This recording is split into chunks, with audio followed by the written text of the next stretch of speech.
C'était la première nuit de mon nouveau job, garde de nuit dans une pizzeria, celle de la Freddy Fazbear. Je devais réussir à garder la nuit de minuit jusqu'à 6h du matin pour 100$ par semaine. Le job facile, bon, pas très bien payé, mais enfin bref. Assis sur le fauteuil, j'écoutais à peine le mot téléphone qui m'expliquait que les animatroniques risquaient de se déplacer pendant la nuit. Et que s'ils me trouvaient, j'étais mort, puisqu'ils croyaient que j'étais l'un des leurs. Mais sans costume, en sachant que c'est interdit.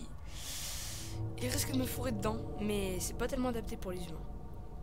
Je regardais rêveur le poster des animatroniques mascotte de la pizzeria. Bonnie, le lapin guitariste, Chica, la poule, et Freddy Fazbear précisément, qui est quant à lui l'ours chanteur. Foxy, à côté sur des dessins, semblait être le méchant de l'histoire, un peu le renard pirate, celui qui a un petit peu combattu Freddy quoi. Et Golden Freddy, quant à lui, était sur un autre dessin. On aurait dit qu'il était spécial pour les anniversaires. Ça me semblait étrange, mais enfin. Un frisson, bizarrement, me parcourut quand je vis le petit ours doré, et des flashs de sons et d'images m'assaillirent. La tête dans les mains, je me forçai à écouter l'homme au téléphone, mais la fatigue s'empara de moi, et m'emmena dans les bras de Morphée à cause de l'heure tardive, qui était de minuit. Je fis un des rêves les plus étranges. J'étais entouré de joyeux bambins qui riaient aux éclats en voyant leur mascotte préférée. Foxy faisait son fameux discours de courageux pirate, tandis que Bonnie et Freddy chantaient sur une musique. Chica s'amusait, elle, à côté, avec son petit cupcake dans la main. Mais je vis alors plus loin que l'ours doré, Golden Freddy, semblait faire des gestes pour attirer l'attention. 5 enfants qui l'aperçurent lui emboîtèrent le pas, croyant qu'il voulait leur faire une surprise. Oh, ça c'est sûr. Leur mascotte les emmena dans l'entrepôt et disparut dans l'ombre. Inquiets, les enfants commencèrent à se demander où il était passé, mais ils continuèrent de se parler entre eux. Logique, ce sont des enfants. Soudain, je vis Golden Freddy sortir du noir, semblant tenir quelque chose dans ses mains. Les enfants, heureux, se dirigèrent vers lui, il les arrêta net. Il enleva son masque, et je découvris avec horreur qu'à la place d'avoir un robot, il y avait un homme qui semblait assez sadique. Quand je regardai de plus près ce qu'il avait dans les mains, je vis avec horreur que c'était un couteau. Les enfants aussi semblèrent l'avoir vu, car ils se mirent à trembler et à pleurer. L'imposteur s'approcha d'eux, brandit son couteau et... Je tomba de la chaise violemment en un grand fracas. Me massant le dos, mon premier réflexe fut de voir l'heure, 1h du matin. Il fallait encore survivre 5 heures. En retournant machinalement sur ma chaise, je repensai à ce rêve. Qu'est-il arrivé aux enfants? Sont-ils morts? Une sueur froide me coula dans le dos, pensant à ce rêve et à sa suite. C'est alors que je me rendis compte que l'homme au téléphone avait arrêté de parler. À la place, un silence de mort régnait dans la pièce. Un immense sentiment de solitude m'envahit alors. J'avais l'impression d'être seul au monde, rien pour m'aider, rien. Sans aucun bruit, je m'approcha des caméras et commença mon fameux boulot, le rêve toujours en tête. Les animatroniques ne bougeaient pas encore, heureusement, et j'ai presque dormi. Caméra, caméra, caméra, rien d'étrange ne se produisit. Mais au coup des 2h du matin, toutes les caméras se brouillèrent. Avant que la neige n'envahisse l'écran, je suis sûr d'avoir vu les animatroniques me fixer sans aucun sentiment. Pris de panique, j'essayais tant bien que de mal de rétablir la connexion. J'avais beau courir dans tous les sens, chercher une solution, pas moyen. Quelques minutes plus tard, je vis que la connexion avait été rétablie. Mais c'est avec horreur que je vis que l'ours était parti. Avec peur, je regarda sur toutes les caméras pour savoir où il était, quand j'entendis un rire grave, un rire s'élevant du couloir. Un rire profond, mais qui semblait venir d'un enfant. On aurait dit que le son avait été modifié, ralenti, rendu plus grave, plus menaçant. Dans un sursaut théâtral, je me dirigea aussitôt vers la fenêtre à côté de la porte, et c'est avec horreur que je le vis se diriger vers moi. Avec un hoquet de surprise, je lui ferma la porte au nez et m'assis sur la chaise. L'entendant s'approcher de la fenêtre, je me tourna pour la regarder, et ce que je vis me pétrifia. Il avait beaucoup changé par rapport à mon rêve. Son oreille droite avait été déchirée, des fils électriques pendaient tristement. Les couleurs de son costume étaient beaucoup plus ternes. Des fils pendaient misérablement de son bras et autres parties de son corps.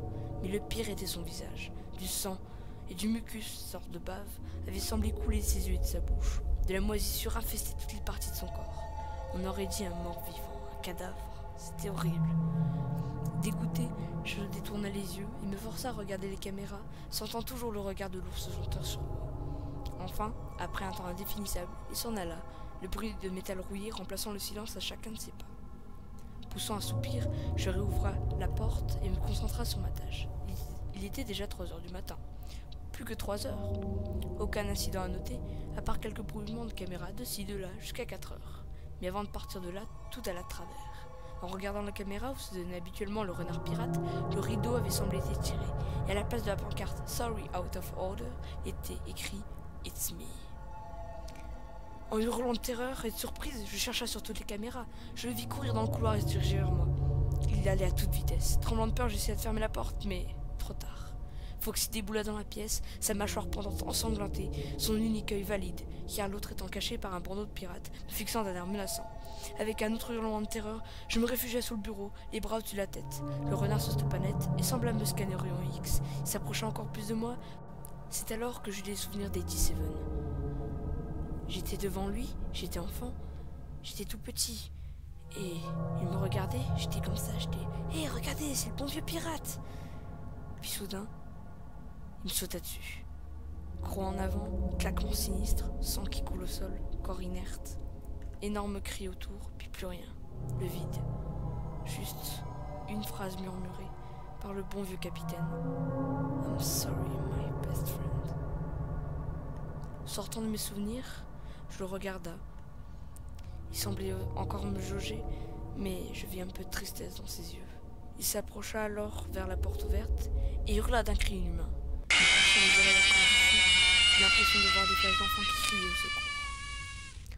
J'entendis les pas des animatroniques arriver, un bruit de ferraille horrible et qui semblait pour moi être le glas qui annonça la mort. Je vis alors les ombres de mascottes adorées par les enfants s'approcher de moi, leurs yeux luisants dans l'obscurité. Tremblant de peur, je remarqua qu'ils semblaient me juger aussi. Tués ou non, on pouvait voir cette question dans leurs yeux. Après un très long temps de silence, Chica le poulet me saisit. Horrifié, je leur hurla de me laisser tranquille. « Laissez-moi, laissez-moi » je leur hurlai. Je savais que lutter ne servait à rien, car des points contre la ferraille étaient inutiles. Ne faisant plus aucun effort, je me laissa prendre. Elle me prit avec douceur dans ses bras, ce qui est étonnant, et j'ai vu avec beaucoup de détails sa tête. Elle était presque défigurée à cause de la moisissure, mais le pire était l'odeur. Avec un hoquet de dégoût, je m'évanouis. Des sons, des voix, mais rien de net. Juste une phrase. It's me. Pour la deuxième fois, je tombe de ma chaise. Mon corps me faisait mal à cause de ces chutes. Avec difficulté, je regardais l'heure, 6 heures du matin. J'avais fini enfin ma journée. Pouf! Boitant, je me dirigea vers la porte quand un petit bout de papier attira mon attention. Je le pris dans mes mains, c'était un vieux morceau de journal. 5 enfants ont disparu à la pizzeria Freddy Fazbear. Cela est arrivé mardi, précisa un policier. Des témoins affirment avoir vu un homme déguisé en l'une des mascottes emmener les enfants dans l'entrepôt. Malgré les recherches, aucun corps n'a été retrouvé.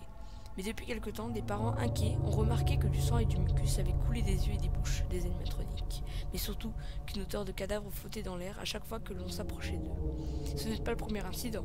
Il y avait déjà eu l'affaire 87 où un enfant avait perdu le lobe frontal mais a survécu. Le reste avait semblé être déchiré. En remettant le papier dans ma poche, la vérité me frappa de plein fouet. Des flashs du meurtre m'assaillirent, des cris, des pleurs, des gémissements de douleur. Je me raccrocha péniblement à la porte. Les morceaux de puzzle se sont alors collés, les rêves, les animatroniques. Avec une lueur de vengeance dans les yeux, je sortis de la pizzeria. Ces enfants, ils l'auront cette vengeance, je le promets.